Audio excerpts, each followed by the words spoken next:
आज की वीडियो में हम जानेंगे ई श्रम पोर्टल के बारे में और सीखेंगे कि देश के मजदूरों का डेटा कैसे रखा जाएगा। पिछले साल कोरोना के दौरान हमने हजारों मजदूरों को पैदल घर जाते देखा था। जब लॉकडाउन में काम धंधे सब बंद हो गए थे तो प्रवासी मजदूरों की आमदनी भी बंद हो गई थी।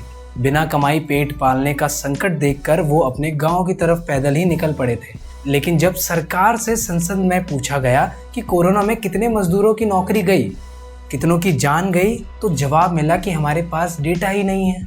देश में कामगारों के एक बड़े हिस्से का सरकार ने कभी डेटा रखा ही नहीं।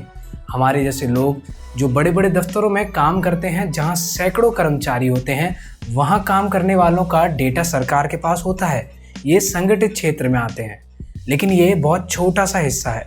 करीब 90% कामगार असंगठित क्षेत्र में आते हैं। ढाबे पर काम करने वाले, किसी के घरों में काम करने वाले, ट्रक चलाने वाले, सफाई सिलाई करने वाले, ऐसे कामों में लगे लोगों की जानकारी सरकार के पास होती ही नहीं है।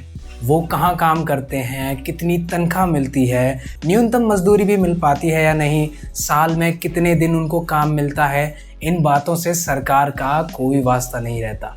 समय समय पर इसे लेकर कई कानून भी बने, लेकिन हुआ कुछ भी नहीं। 1979 में inter state migrant workman act बना था।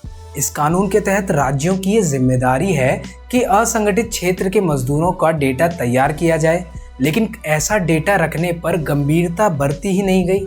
इसके अलावा कंस्ट्रक्शन के काम में लगे मजदूरों के लिए building and other construction workers act 1996 है। असंगठित क्षेत्र के लिए 2008 में unorganised sector social security act बनाया गया था।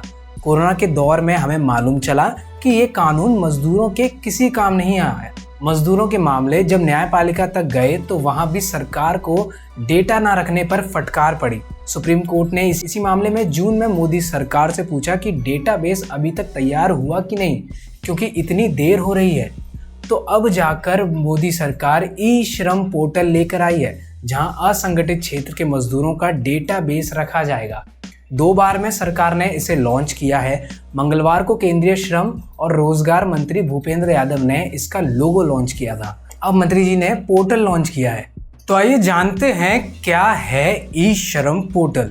इसमें असंगठित क्षेत्र के कामगारों का डेटा रखा जाएगा, जैसे वो क्या करते हैं, कहाँ के रहने वाले हैं, कहाँ काम करते हैं। ऐसी जानकारियां कोई भी श्रमिक अपने आधार नंबर के साथ ई श्रम पोर्टल पर खुद को रजिस्टर कर सकता है। नाम, काम, पते के अलावा बैंक अकाउंट की जानकारी भी देनी होगी और रजिस्ट्रेशन होने पर श्रमिकों को 12 डिजिट का यूनिक नंबर मिलेगा। जैसे आधार नंबर होता है, वैसे ही कामगारों का खास आईडी नंबर होगा। अब जानते हैं कि किस तरह के कामगार इसके दायरे के अंदर में आएंगे। रेहड़ी पटरी वाले, घरों में काम करने वाले, जिन्हें अंग्रेजी में डोमेस्टिक वर्कर्स कहा जाता है, खेतीहर मजदूर, प्लेटफॉर्म पर काम करने वाले, कंस्ट्रक्शन के काम में लगे मजदूर, या ऐसे किसी फैक्ट्री कारखाने के मजदूर जहां 10 से ज़्यादा लोग काम ना करते हों, वो लोग इसके अंतर्गत आएंगे। सरकार कह रही है कि असंगठित क्षेत्र के 38 करोड़ लोगों का इसके तहत रजिस्ट्रेशन होना है। रजिस्ट्रेशन के लिए नंबर आज पोर्टल लॉन्च होते ही रजिस्ट्रेशन शुरू भी हो जाएगा। सरकार ने इसके लिए एक टोल फ्री नंबर भी जारी किया है। ये नंबर है 14434। अगर किसी को रजिस्ट्रेशन में कोई दिक्कत आती है तो इस नंबर से मदद मिल सकती है। सरकार कह रही है कि वो पूरे देश में इसके लिए जागरूकता अभियान चलाएंगे। राज्य सरकारें और ट्रेड यूनियन भी इस काम में सहयोग करेंगे। अब बात आती है कि रजिस्ट्रेशन से फायदा क्या होगा, कामगार क्यों खुद को इस पर रजिस्टर करें।